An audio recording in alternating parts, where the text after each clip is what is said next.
Marvel Comics creates a non-binary superhero named Snowflake because the names Weenie, Brat, and Whiner are not compatible with progressive norms. I'm Dr. Duke, she's Katie, and these are our wonder powers for the Dr. Duke Show. 6 feet. 6 feet. 6 feet.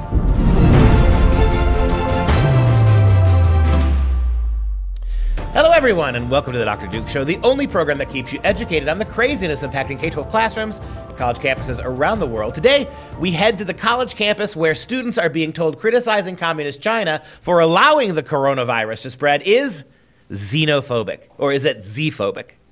Get what it says? I get what you did there. G-phobic? G-phobic. Yeah. Plus, Will Witt from PragerU has the cops called on him by a leftist student, and the reaction by the officers is hilarious. And we wrap things up with an instant classic featuring Caravaggio's 16th century work entitled The Calling of St. Matthew. You won't want to miss that. But we start with Marvel Comics and a new social justice agenda that has them launching the non-binary superhero Snowflake. Snowflake and Safe Space are the twins, and their names are very similar to screen time. It's this idea that these are terms that get thrown around on the internet that they don't see as derogatory, to take those words and kind of wear them as badges of honor. Snowflake is non-binary and goes by they, them. Snowflake has the power to generate individual crystallized snowflake-shaped shurikens. The connotations of the word snowflake in our culture right now are something fragile. And this is a character who is turning it into something sharp. Snowflake is the person who has the more offensive power. That's the guy Marvel Comics has tapped to produce Snowflake and Safe Space. Now take a look at what comes from his pasty white beta SOI Boy imagination. You get Snowflake on the left and Safe Space on the right. Notice how the quote-unquote male character is wearing pink and the quote-unquote female character is wearing blue. And notice that Snowflake on the left is non-binary, even though they have the same bulges in their tight costumes. So this is what comes from white, liberal, progressive, beta male imagination. Characters like this. Oh, and Snowflake, her power of choice is the ability to have snowflakes that are like little ninja stars, right? They're sharp. Snowflake goes by they. They? So it's not her. It's not a her?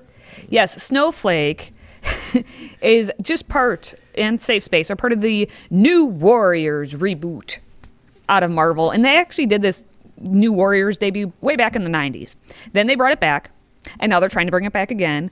They won't just let it die because apparently Marvel has nothing else going for it. What they are calling this, though, is a group of rebel mutants who are somewhat junior to those Avengers. We all know about the Avengers at this point. So now what they're going to try and do is make it so that Snowflake and Safe Space, and apparently there's that other one, they said Screen Time. They're going to make it so that they... Screen Time. They said Screen Time. They're going to make these ones be the basically featured ones, the younger rebels coming through, just like the actual snowflakes that are out there. Go back to SOI Boy. SOI Boy, in his white, liberal, progressive, white supremacist imagination, right? Toxic masculinity. He imagines characters that are, take a look at them, black, right? And now he calls them mutants. So black superheroes who are non-binary are now mutants in the imagination, literally mutants, mutations. By calling them mutations, you are saying they are not normative, they are not normal, they are not things that you find in the regular run of biological humanity. They are mutated. There is backlash happening because even... Oh, Backlash, is that a character? Ooh, maybe there will be soon. A new Marvel S&M character who carries a whip and candles to burn on your nipples. Backlash. We will see what happens because clearly the comic industry is going downhill. It has been for a while, and now... Downhill. A new character, right? Going downhill. We will see what happens as it continues. Nope, nothing. Can't think of a character out of that line. Okay, well, we're going to move on because I don't care about Marvel. We're going to go to the UC Davis campus, where the student newspaper, the California Aggie, encouraged their students and staff to uphold the principles of community after on campus there was a shipping container. It was located just at the edge of campus, and someone had graffitied over it with a xenophobic rhetoric that read, "The Chinese Communist Party equals a danger to society." Again, the Chinese Communist Party equals a danger to society. And now this supposedly is xenophobia. And there was also a crudely drawn photo of a man wearing a surgical mask. So the graffiti, just so everyone knows, has been painted over, but the university is coming back at the students and everyone and saying, how dare you? Yeah, how dare you what? And it's interesting that UC Davis spells Yuck Davis, right? I'm going to start referring to the California schools as Yuck Davis, Yuck Riverside, UC, right? So Yuck Davis, is that who this we're dealing with? Yep. Yuck Davis, UC Davis. They've decided now that when you criticize the Communist Party of China, you are criticizing all Chinese people. So notice the slippage in what we're doing here. It's no longer by definition okay to criticize the Communist Party in China because the Communist Party in China is made up of Chinese people and therefore it's xenophobia, right? So therefore, criticizing the Democrat Party in America is criticizing Americans. And so therefore you can't criticize the Democrat Party.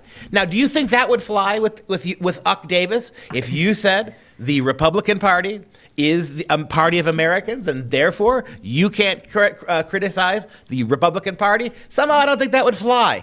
And I love the fact that the racist drawing was not of a Chinese person. I could see maybe if you did a little stick figure drawing of a Chinese person with little slants for eyes, I suppose I could see you getting angry, but they didn't even do that. It's just a dude in a mask. Everything now that liberals object to is a hate crime, and there you see it.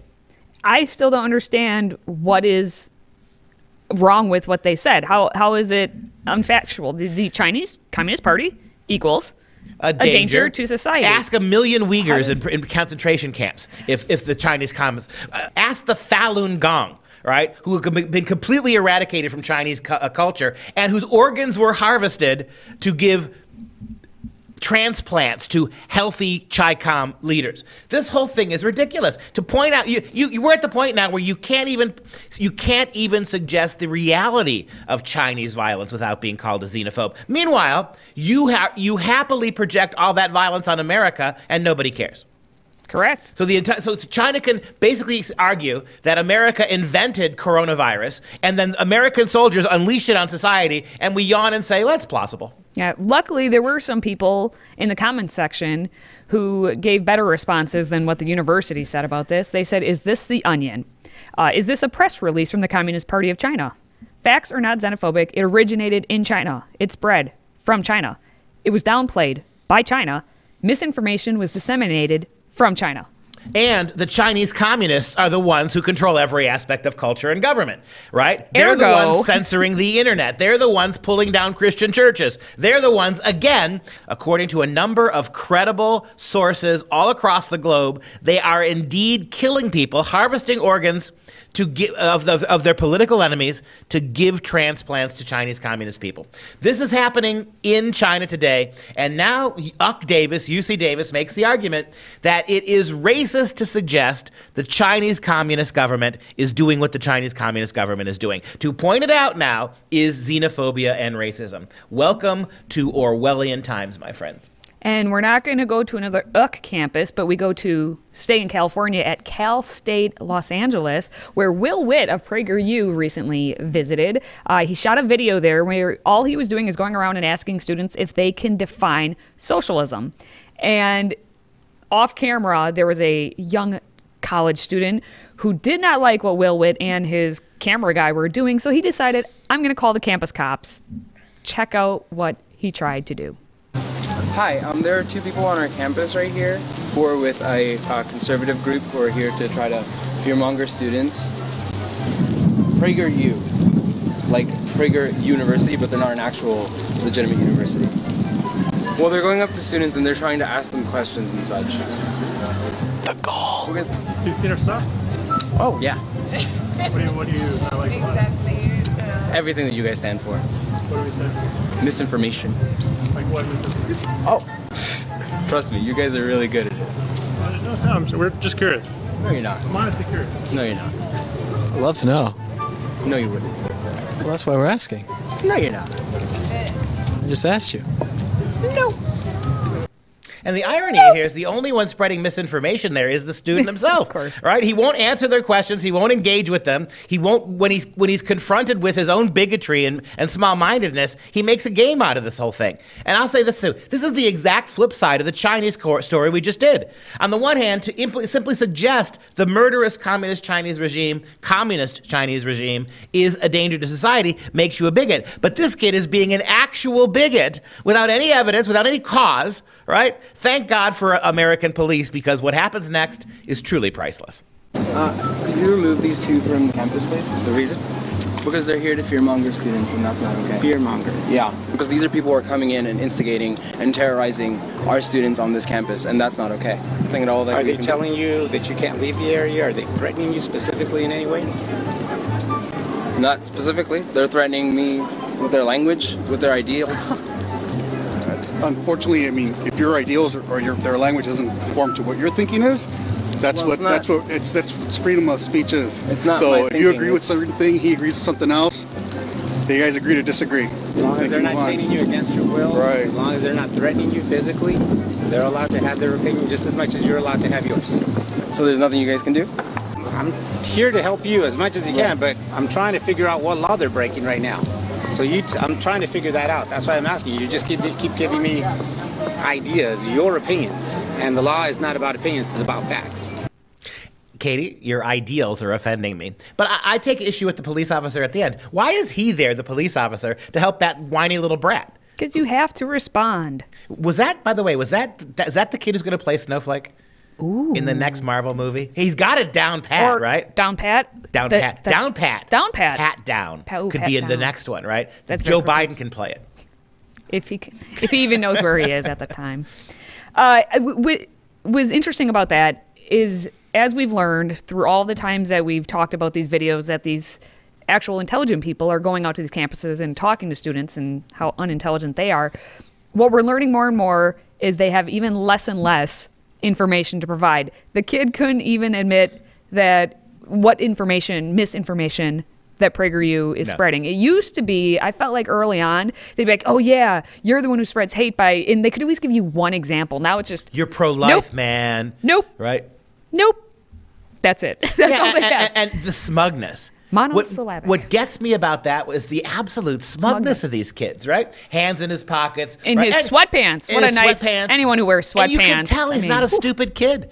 You could tell that other than having been completely brainwashed, he's somebody who seems articulate. He's somebody who is able to have his own thoughts to some degree. Coherent thought. Exactly. And yet look at how they've taken a kid like this and they've completely turned him into, show us Snowflake, Mike.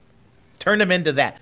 So we're wrapping up today's segment with a new feature we promised you last week. We're going to try to do it every single day, or at least a couple times a week, but as much as we can. It's called Instant Classic, where we look at some aspect of culture, something uplifting, right? None of this snowflake garbage. Some of the great achievements of the past in terms of art, culture, literature, something uplifting, and something that's going to help moms and dads who have kids at home. Kids who are not getting miseducated in the public school, maybe they can listen to Instant Classics and get a little bit of education while they're home with their parents. I know moms and dads we've gotten all kinds of emails from moms and dads saying, hey, keep doing this kind of stuff. Give us real education so that we can counterbalance not what's going on in the shuttered public schools, but how we can help educate our kids at home. So we're going to begin our first installment of Instant Classic today.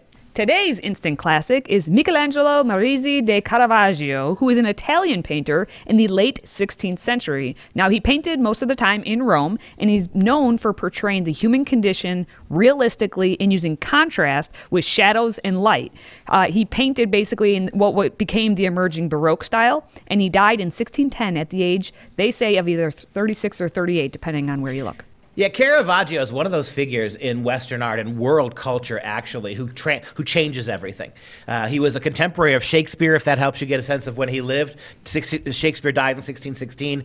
By 1610, Caravaggio had died. And in his own way, Caravaggio absolutely transformed the science of painting, the art of painting, into something that we had never seen before. Take a look at the image. This is The Calling of St. Matthew by Caravaggio. And notice first the use of light and dark, right? Nobody did this. Other artists had had messed with it a little bit, had played with it a little bit. Da Vinci had chiaroscuro, right? This idea of contrasting lights and darks and whites and blacks. But nobody did it like Caravaggio. There you have, on the right, Christ. He's the one pointing, and you only see him over the shoulder of St. Peter. Jesus has, I love the way Caravaggio has taken the story of the calling of St. Matthew. Matthew, of course, would write one of the four Gospels. Matthew is, of course, one of the most important apostles. And what I love about this is he's taken that scene and he's modernized it. It's not taking place in robes and togas in the Roman Empire. It's taking place in the 16th century, where Caravaggio lived, taking the immediacy of the Gospels and making them relevant to his audience. And there's Jesus pointing with his right hand over. You see him over behind St. Peter, who's looking away, and he's pointing to St. Matthew. And you see the man with the hat there. Matthew was a tax collector, right? And there's Matthew in black with the big beard pointing to himself. Right? Me, am I being called away from money? And on the table, you've got all this money and all this wealth, all this tax money that had been was being extorted by the Roman Empire as they oppressed the Jews. You have Matthew in the midst of all of this money. And remember what it would have been to be a Jewish tax collector on the behalf of the Roman Empire, right? How that was a horrible thing a betrayal of Jewish culture, right? And so there you have the picture of Matthew pointing at himself. And what I love about this is the light and the dark. It's as if this whole scene takes place in a basement, in some kind of a tavern basement, right? A seedy place with all kinds of loose characters. You can see the light that comes in from the upper right-hand corner. Obviously, Christ and Peter have opened a door into this dark world. And notice how this wonderful shaft of light comes down the staircase to illuminate exactly Matthew, right? The seedy, dark underworld. Now tell me that's not, on top of whatever else it is, a commentary on Matthew's profession, about the light that Matthew would find in Christ. But look at the beauty of that, right? What a commentary on Christ's whole missionary, to bring light to the darkness. Right? I think of the opening of the Gospel of John, right? How the Word was at the beginning. The Word was with God. The Word was God. He brings light into the darkness there. That seedy underground world of tax collecting, of gambling, of prostitution. Christ calls a light on it. He opens the door. Into the darkness comes the light. Christ's hand is extended. Right? In fact, we could show you in better resolution this picture, you would see that Christ's feet were already turning, as if he's not going to stand and wait. That Christ is he's pointed to the man he wants, he's about to reascend the stairs and go, and as we know from history, Matthew is called. He leaves his counting, he leaves his tax money behind, he follows Jesus, and would end up being a martyr for Christianity. And for those of us who know a different Michelangelo, we're aware of what happens on the Sistine Chapel. And if you take a look at Jesus' hand, it's basically a reminder of the creation of Adam and the hand of Adam's hand reaching out to God's, or God's reaching out to Adam. So it is very connected in that sense for people who didn't know this Michelangelo. That's a wonderful comparison between the Michelangelo, right? And go back to the picture one more time. That would be the hand of God. Christ is the Son of God. And then where would the hand of Adam be in Michelangelo's picture? It would be reaching out to touch the hand of God. But here, the still selfish Matthew, the Matthew who still does not know God, right? Instead of reaching out to the touch of the Savior, he is pointing to himself. It's that kind of selfishness that Michelangelo da Merici, Caravaggio, is going to turn around. And as you look very close in that picture, you can also see that while he does have his left hand going, oh, is it me? On his right, he's still clutching onto that money because, again, he is a tax collector. So it's that very, am I going to live for the material here and now, or do I turn that finger to Christ and follow him? This is what's called an epiphany, right? It's the moment a bolt of light hits you and you recognize that everything you've done in your life to this point has been a lie. That when you are confronted with the truth, that bolt of light, it reminds me of the moment when Saul of Tarsus is knocked off his horse, right? Another painting that Caravaggio did fantastically well, and maybe we'll see down the road. So thank you for joining us now, this is just a tease. In a short 5 minutes, all we can do is tease you. Point to you. Make you have an epiphany, right? Go study a little bit more about this picture. It's called The Calling of St. Matthew, a beautiful testament to the epiphany that comes when we sinful human beings are confronted with the truth. And that's going to do it for this Monday. If you like the show, please help us keep others educated by sharing this episode with your family and friends on all of the platforms: Facebook, YouTube, Twitter, Parler, so on and so forth. And before we go, just a quick reminder, while you're sitting at home with your kids and everything is shut down, they could be in school. They could be uninterrupted in their school if they were part of Freedom Project Academy. Freedom Project Academy is our school, and what we do is we have live teachers teaching your kids in the comfort of your own home, which means there is no quarantine. Your kids can't get coronavirus from a screen. If you have a student in kindergarten all the way through high school, take a look at our Judeo-Christian live online classes for next fall. Request your free information packet at freedomforschool.com. That's freedomforschool.com. For Freedom Project, I'm Dr. Duke. She's Katie. And until next time, stay instant classics, my friends.